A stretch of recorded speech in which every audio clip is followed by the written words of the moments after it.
Welcome everyone to MailFuzz TV. I am Peter, and today I'm going to be talking about The Boys, Season 3, Episode 7. It is called Here Comes a Candle to Light You to Bed. So, full spoilers for the episode.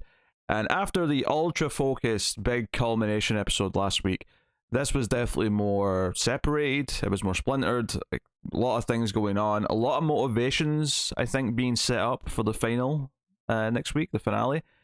Obviously there's a big revelation at the end, which is the big thing of the episode is the megaton that's dropped right as we leave. Obviously I don't think an episode like this can ever be as satisfying as last week's episode, but I do think there's a lot of nice little thematic ties between things. This is the sort of thing that separates like an episode of TV where there's like 4 plots going on that feel disjointed to an episode of TV where there's 4 plots going on, but it feels like a full episode still. And I think that's what you get here, because here you have multiple plots kind of teasing or like, you know, some things foreshadowing things later on in the other plot. Obviously all the stuff with Black Noir and his crazy kind of like cartoon like inner psychosis, whatever he's doing, where he sees kind of Looney Tunes style characters try to talk him through his trauma and sort of bringing up the past events, and it gives us the flashbacks as to how the team took down Soldier Boy and his motivations for that. He wanted to be in Beverly Hills Cop, he wanted to be Eddie Murphy, and unfortunately Soldier Boy seemed to get in the way of that.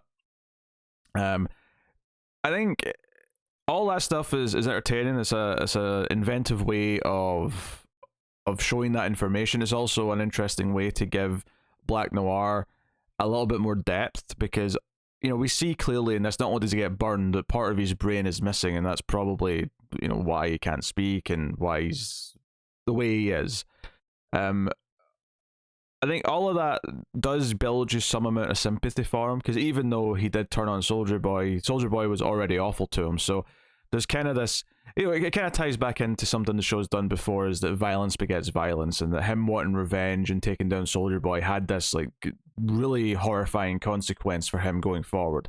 And so much of this show is characters justifying the awful things they do in the sake of revenge or justice, and then it just gets worse afterwards. And then there's the few characters who are trying to break out of that cycle. So it'd be interesting to see if Black Noir maybe has learned a lesson from that and wants to do things differently now. If, you know, and now that he's not been villainous at points in this show, he's kind of been this foot soldier for the other characters at numerous points. But it certainly felt like this was a repressed set of memories that he was kind of reliving here. So, but all that kind of like hinted towards the ending, as did a scene early on. There was the first time you see Soldier Boy in this episode, when Huey walks in on him and he's with like the 2 maids, and it's mostly played for humor that he's trying to have sex with these 2 older maids. But it actually sets up the idea of, you know, it foreshadows his sex life, it foreshadows the types of situations he gets into. There's references throughout of his like sexcapades. So at the end of the episode, when he finally reveals that the big twist is that they made Homelander from Soldier Boy, making Soldier Boy his father, it actually felt like, there was a lot of seeds in the episode that kind of wouldn't have made you predict that that's exactly where they were going, but the idea of setting up like what he was like in the past, and that there was an opportunity for this to be the case. And likewise, the animated flashback thing, the performance that Black Noir was watching, you know, there was talks of, there's a new kid and he's maybe more powerful than Soldier Boy and he can fly. So there's these threads that all kind of come together at the end, and it's a sign of, like, even though you've got all these things going on separately, that there's kind of like a really smart through line that brings them all together by the end.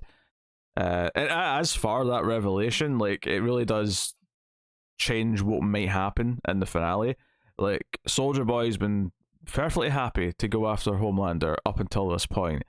But if you remember, just an episode or 2 ago, I think it was last episode, he talked about wanting to have kids with Crimson Countess, whatever her name is. You know, he talked about wanting to have kids and raise a boy, and sure enough, now he has one. And I do think that's setting up kind of how he's going to look at Homelander, and he's going to want to be some kind of deranged father figure. And of course, Homelander has never had a proper father figure. He's been missing that. In fact, this episode even reminded you of his weird reliance on Milk, and kind of that search for a weird kind of mother figure like that's kind of connected to it. Because it was a whole Sitwell thing where he was drinking her milk. I'm not even sure if I can begin to scratch the surface on some of the psychology of that, but I think reminding you, I think the milk helps you remember kind of his weird like upbringing, and it reminds you of how he is with people, and kind of the what's the word I'm looking for, the you're looking for attention from a parent, you're looking for not gratification, you're looking for blah blah blah blah. Oh god, the words left my head. Acceptance, understanding, no, whatever, you know what I'm trying to say. I'm pretty sure you get what I'm trying to say at this point. But you're looking for that feeling from a parent, that you've done a good job, that you're a good boy, that you So, and that's something Homelander tried to do earlier this season. He kind of tried to do it with Giancarlo's character. I forget his name all of a sudden. Edgar. He tried to do it with Edgar, right? He went to Edgar, and he was basically like looking for. He wanted to gloat about taking him down, but he almost wanted a pat in the back for it as well. Like he was like, "Hey, kind of father figure. Look at how good I am. I did this. I'm so smart." And instead, Edgar turned around and said that no. Newman is smart. Newman actually did kind of what I taught her to. I'm actually kind of proud of her. I'm actually kind of a proud father because she did something that I actually respect, even though it was against me. So when you look at the season as a whole, it's actually been laying these breadcrumbs throughout that are setting up that this is what the season is building to. That it's building to the idea of Homelander's insecurity and wanting of a parent. It's been building that Soldier Boy wanted a child, and now they might actually be some kind of weird duo because of that, which is terrifying. And it's almost a shame in some ways, because I was kind of enjoying Homelander being scared of Soldier Boy. When he thinks he sees him at the rally and he has like a moment where he's freaking out. I enjoyed the scene with Maeve where Homelander goes to try and find out where Soldier Boy's hiding. Maeve doesn't actually know, but she notices that he's covering up a bruise, and that this is the first time she's ever really seen him. He's hiding it as best he can, but she can tell he's scared, and she likes that. So like those moments are great. But then even that, like the idea that he was scared of Soldier Boy first, also ties into everything, because what do we do with Butcher this episode? Butcher gets hit with Mindstorm's power, which puts him into like a nightmare based on his own memories, reliving past events, and this brought back a lot of stuff. Obviously, his relationship with his father and his brother, who I don't think I've mentioned his past with his brother this whole season. It just wasn't like in my mind because it wasn't being brought up. But here, we talked about it a lot in past seasons about how Huey's kind of taken that role as the younger brother. I thought a lot of the way they kind of like tied that in, where when he, when he's looking at his teenage self punching his younger brother when he's leaving, you see a quick flash of Huey. When he says something that sounds like his father, there's a quick flash to the father saying it earlier in the episode. That can be a little bit overdone, depending if it feels like you're beating you over the head with it. But I feel like here it was kind of quite effective, because it felt like a shotgun blast of emotion every time, because it was so quick. Like every time it did something, like it didn't even give you a chance to think about how it connected back to things. It just did it. And I think the reason why it works here and doesn't feel like it's explaining it to us is because the point is that Butcher is understanding all of this right now as it's happening. So showing us the quick cuts is to show us that Butcher understands this. It's not that it's insulting our intelligence, and we're not getting that this is making him think of how he treats Huey, or this is making him think of how he's kind of became part of his father, and that's kind of the fear. So the idea of father-son dynamics and the fear of becoming your father, we're seeing a very different father-son relationship with Butcher's flashbacks here. So having that in the same episode, that we finally have a father figure revealed for Homelander, is incredibly smart. Like I said, a lot of things all come, converging together. And that stuff isn't spelled out. The idea of all these things coming together is relatively subtle in the sense that you're only really noticing that if you're paying attention for it, if you're analyzing it a little bit, you're thinking about it. So it does have subtlety as well, which is really neat, but it does make it very clear some of the connections that it's making whilst we're in Billy's head, and I think that's intentional, and I think it works because the whole point is that he's realizing it in these moments. So yeah, that stuff was really strong. Some of it was quite emotional. Admittedly, the slight caveat here would be that, like, in no point did the young actors playing teenage Billy ever really feel like it was a young Karl Urban. Sometimes you like straight gold with that stuff and you get someone that's convincing, like a younger version of the other actor, but sometimes you just can't. Part of it is physicality, but part of it's just Billy's doing, or Karl Urban I should say, is doing his accent, his version of the English accent that he's pulling off, and it's a little shaky at times if you know it, but I think you kind of accept it as kind of this over the top version of it. It kind of works in the context of the boys universe. But then you have this younger actor, and he doesn't sound anything like him. He's not even trying to sound like Billy, it sounds like. But all of this playing out, and again, the themes of masculinity rampant throughout this. The father's views about, oh, you have to be tough, you have to be strong. If you're not, I'm going to beat you. Saying things like, don't be a poof all your life. Just pure toxic masculinity, and that's been a big theme this season. It's been something we've been talking about as well throughout. So yeah, the way all these flashbacks played out was really strong. I think the idea that Billy lost his temper and started hitting a teacher is really dark and really severe, but it works in the moment with his brother witnessing it, and because the idea that Huey keeps witnessing Billy do things, and that Billy is being a worse influence because Huey's a bit older. Huey's in a place that's a little bit different from what his brother was, so he's old enough to actually take more of this in and actually be infected by it. Of course, Huey in the episode, he wants to save Billy. Once Billy's in this coma, he wants to save him. He even betrays Soldier Boy to do it. He teleports Mindstorm to fix him, and he talks him into it. And he has this kind of moment of realization where he's like, look, Soldier Boy is a psycho. He's already learned from Paul Reiser earlier in the episode that Soldier Boy didn't really do a lot of the heroic things that he's supposed to have done. It's kind of just propaganda. He's actually kind of a shithead. Maybe not as bad as Homelander is, but he's still pretty much a shithead. And he makes this speech about wanting to, doesn't want to follow assholes. He wants to not leave people behind. He wants to save his family.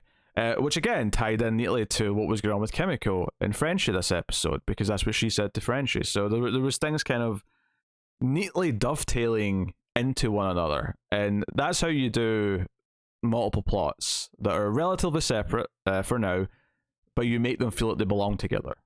That's how you do it. So I really appreciate it, because I just watched the first episode of Westworld's new season this week, and that kind of had the opposite, where it didn't really feel like anything kind of linked together, and I just felt like a series of different plots, and it was kind of a dull episode as a result. And I think this was just a strong example of TV writing by and large. So yeah, flashbacks, all good stuff. I'm just trying to remember if there's any particular ones that I want to talk about. Obviously, it's really dark when his brother's going to kill himself. I think the one where he leaves, where Billy's leaving and sort of giving up on protecting him, is the heartbreaking one. I think this idea that he has to look out for Huey is important, because obviously at the end of the episode, Billy's given this choice. Butcher's given this choice where Annie has discovered that this Temp V is lethal if you have too many doses, something in the 3 to 5 range. And from what I can remember, because I wasn't exactly keeping track, I'm pretty sure Huey's had 3 doses at this point. He had the first one that he got when he was in Russia. He got one before they went to Herogasm, and then one this episode. So I think he's on 3, meaning that the next one could be lethal, it might not be. And Billy's on like 1 more than him. But Billy promises Annie that he'll tell Huey about this, but he doesn't this episode. Now, I actually do wonder, because this is quite a dark choice given what we saw in these flashbacks with his brother, and like maybe he's like damning Huey here. And it's it's also sad that the other characters immediately just assume that he's not going to tell them. That's what Frenchie and Annie and Kimiko basically they all agree that like he's probably not going to. We have to go do something. And Annie's choice saying like I have to go save Huey. We have to do this. Like I need to save him, whether he wants me to or not. That's a very interesting thing to. Obviously, it's heartwarming because we want them to they care about each other. We kind of want them to like make amends for what's happened. Even in the face of like Huey being a little shitty about things, like she still wants to go save him. That's good stuff. What I think is interesting about it is the notion, of course, that he kept saying, I want to save you for a change, and she kept saying, I don't need saving. I do think there might come a point, and very possibly in the season finale, where there is a moment where Annie does in some way need saving, and Huey might get to like fulfill he saved her when she actually needed it kind of thing. Because I do think there is some truth to the idea that not everyone, like everyone thinks they're kind of invincible to a point and don't think they need help. And sometimes they're wrong, right? Sometimes you do need saved and you just don't realize it. And obviously, I think, the way Huey was blabbering on, it came off very toxic. It came off like he was convincing himself she needed saving, but she didn't really at the time. I do think there is going to be an occasion where she might need saved. And Huey is going to have to sort of accept that he needs saved. And like he probably needs saved more than she does, but everyone does at some point or another. Sometimes you need someone, and maybe not even save. I mean, obviously we're in a over the top fictional superhero filled world. In a real world sense, all this really means is that sometimes you need help. Sometimes you need someone to lean on, even when you can't admit it. How many people don't talk about their feelings or don't open up? Hell, you can even relate that back to toxic masculinity, the idea that men aren't supposed to talk about their feelings. They're supposed to be tough and just storm on through it. And if you talk about your feelings, you're a pussy, that kind of thing. So even that kind of ties into the themes of the season and what we're really talking about here. But so I do suspect that some interesting things will go down with that in the finale. So we're setting up a lot of elements here. Kimiko's got her powers back. Annie went to Vought to do that. That's where she got the information about the Temp V.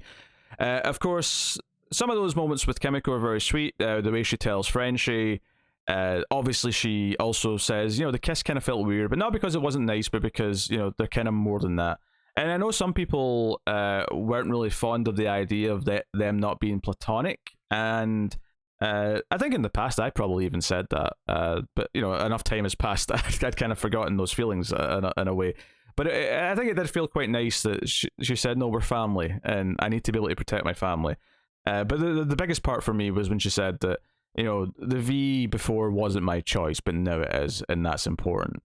And I think it is. I think that's a really powerful little message, and she does get her powers back by the end of the episode. And it's good stuff. On the flip side, Annie, when she's at Vought, runs into Homelander, and he threatens her, demands her to go and make a recantment of all of her statements, apologize profusely, threatens Huey, talks about Maeve, she's learning manners right now.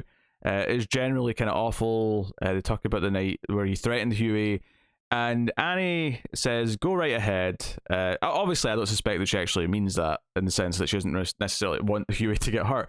And the end of the episode kind of shows that. But she then whips out her phone and reveals that she's been live streaming and it's been listening to his entire speech. And he immediately tries to spin it as, you're not supposed to record when we're running lines, silly.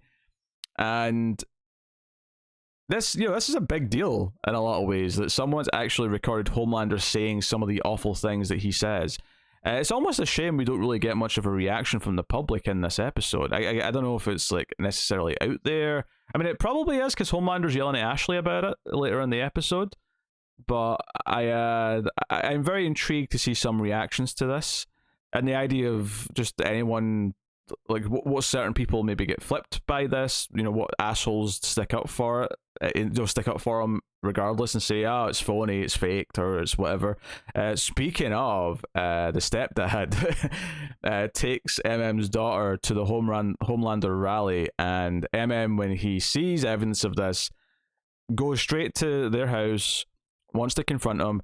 I did appreciate actually that when he tells the wife what he did, that she immediately gets upset about it as well, and actually does leave MM to have a conversation with him. She accepts that part of it, although of course she doesn't want violence to happen. She doesn't want that. She comes back out and tells him to both stop because it's getting heated. It's obviously it's that really weird thing for the audience where by the time MM punches him, you're rooting for it. You're rooting for it because this guy is a shithead, and he crosses a line when he says that the kid needs a proper father, and MM punches him, and you kind of want to cheer. You're like, yay, he deserved that. He had that coming. Go MM. But he turns around and the daughter saw it, and so much of what this show is doing is talking about the cycle of violence, the cycle of revenge, about being the better person and doing something better. And even this very episode, what have I said about all this stuff connecting? Billy's whole thing was about this abusive father and how that rubbed off on him, how it made his kids scared. And here we have a moment with MM where his daughter has seen him punch someone that, at least from her perspective, seems like a nice man that's in her life, like this is her stepdad. And she just looks, she sort of grabs her arm and she looks unnerved, we'll say. And MM, it's clearly the weight of what he's just done and what his daughter's just witnessed kind of hits him. So, again, it all ties together. Like, thematically, they're doing a great job this season. And they kind of always have done, to be honest. But, here and the now, they're doing a great job of all of these things bouncing off of each other and all feeling relevant thematically to each other. That's good. That's good stuff. Because it enriches every single one of them. Every single one of them feels like, oh, here's the so the worst possible example of what can happen is Billy's past. Here's the first seed of MM possibly starting something down that path. Even though he's not intentional, and even though I never see him being as bad as Billy's father was, the idea that he could inadvertently give her some of that fear. Of course, I say the worst example of it's Billy's father and his past.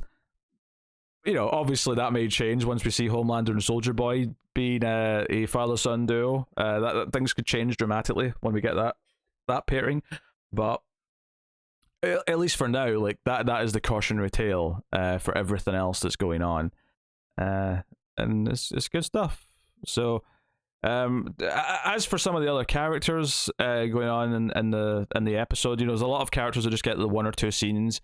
Newman comes and tries to make a deal with Homelander about something, shows him a bit of paper, and he says, how did you get this? My feeling is this is about where Ryan is. That was my instinct, and that's what she's going to give him for helping her. But we'll see. I don't know. So that's interesting. She tried, and it makes Newman quite villainous because she tried to make a deal with Annie under the pretense of this is for the betterment of everything. But as soon as that fell through, she just went straight to Homelander. It kind of just like makes her a bit of a snake, and it's like basically makes her a hypocrite and full of shit. So you've got that. There's the same with the Deep, where he tries to talk the wife into a threesome with the octopus, and I got a little worried because it kind of ended the scene, but then you heard the noises and I was like, oh god, we're actually jumping ahead to when they're having this threesome. Luckily, she's just kind of off to the side, just in disgust, and as soon as the octopus tries to touch her, she's just like, oh no, I can't do this. The Deep's kind of in over his head a little bit. He thinks he's going to do just fine without her, even though clearly she's been the brains of his entire comeback. She's been the PR person, thinking about everything he should say, everything he should do. And he is probably going to make a complete and total tit of himself in the finale, and I look forward to that. So, yeah, that's good stuff. Then the A-Train stuff, he wakes up, and the bombshell that's dropped on him is that he's actually been given Blue Hawk's heart, and now he can run again without worrying about his heart going kaboom. And nice little touch here in this scene is that you can actually, because he's still in the heart rate monitor, you can actually hear his heartbeat get faster. And see it on the monitor in the background. That's a really nice little touch. But immediately, like Ashley thinks this means he's going to be on team again. He's going to be up for everything. And she tries to say, "Oh, we're going to tell this gritty telling of how someone like Tom Hanks, Tom Hanks will be the actor in the movie that they're going to do, about how you had this coach that took you out of the gang life and made you who you are." And A-Train, just says he's not going to do it, but Ashley's not even listening to him. She walks out. It's all very kind of fluff on her end of just trying to like talk him into something, and you can tell he's fed up. You can tell. So I'm curious to see what A-Train does in the finale. And that's kind of what I said earlier about how this episode seems to have a lot of characters, ending on motivations for whatever they're going to do next. I can't necessarily predict what they're going to do next, and that's cool. I know that makes it unpredictable and fun and exciting. I mean, we could sit and theorize about the various things A-Train could do. Will he help the heroes? Will he help the villains? Will he go crawling? Will he go down the rabbit hole again further, or will he actually do something noble and heroic? Will he try? It's interesting actually. Never really. Obviously, we talked about how him apologizing to Huey, but last week. But I think it's interesting now I'm thinking about it that he actually ended up doing something awful to Starlight as well. And in fact, in many ways, it was a similar thing. It wasn't her current partner, but it was an ex-boyfriend. He got someone she cared about killed in the same way that someone that Huey cared about was killed by him. So he's kind of done something similar to both Huey and Annie. So it'd be interesting to see if he has to also try and make amends in some level with Annie and like apologize. That may be too good. That may be too much of a good, happy, heartfelt ending for this season. So we'll see how it goes. But it's hard to imagine characters like A-Train teaming up with the heroes if Soldier Boy and Homelander are a team, because at that point they are so formidable and like. And in fact, another good bit of seeding here is the idea that one day Ryan might be the one who's strong enough to take on Homelander, that he's even more powerful, that when he's older, he might be the one that takes down Homelander. I think that's interesting to think about in the context now of Homelander being stronger than Soldier Boy. That's almost like a sign to me that Homelander is going to kill Soldier Boy somehow in the final episode. However we get to that, I'm not sure. But I don't think Soldier Boy makes it to next season. I think Soldier Boy dies. And I think it is probably Homelander that does the deed. And that's kind of tying into the idea of him being stronger than Soldier Boy, and the idea that Ryan will one day be stronger than Homelander.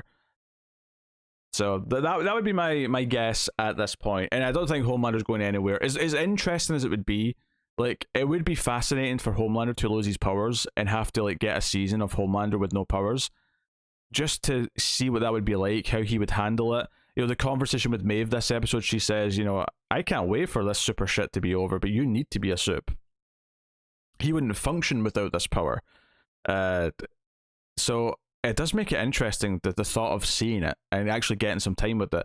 I guess the problem with that is that we don't really have our main antagonist until he gets his powers back. And, Chemical got her powers back, so it's clearly possible at a certain point. But maybe in that case you would keep Soldier Boy alive, and Soldier Boy would be the antagonist for like season 4, if that's what they wanted to do. But I mean, I don't know if they need to do that necessarily. That's just if they want to do a season where Homelander has no powers, which I do think has a lot of potential if they want to go down that path. But I can also see them not. I can also see them just killing Soldier Boy, and we do other things with Homelander next season. But yeah, a lot of good little things this episode, and a lot of it connected neatly together. So, very good stuff. It's never going to be as satisfying as what last week's was, and as I would hope, the finale is going to be next week. But yeah, I snuck this in super early this week because I know I've got the final 2 episodes of Stranger Things later today, so I needed to make sure to get this in. Otherwise, this would probably be a couple of days later than it should have been. So I'm not looking for praise necessarily, but I'm just letting you know that I made an effort to get this in early, because shows go up on Amazon earlier than they do on Netflix. So I could sneak this in before Stranger Things was even up. So there you go. That is The Boys this week. Super interesting. Looking forward to the finale. Let me know what you thought of this episode in the comments below. Like, subscribe, ding the bell for notifications, all that stuff. Get me on the Twitters at mailed_fuzz for channel updates. If you want to support the show and all the content, you can head over to patreon.com/mailfuzztv and support us for as little as $1 per month. Or of course, just hit the super thanks button if you want to make a one-time donation on YouTube. But that is us, so thank you once again for watching or listening. We always appreciate it. Keep watching TV. Have you got any vanilla?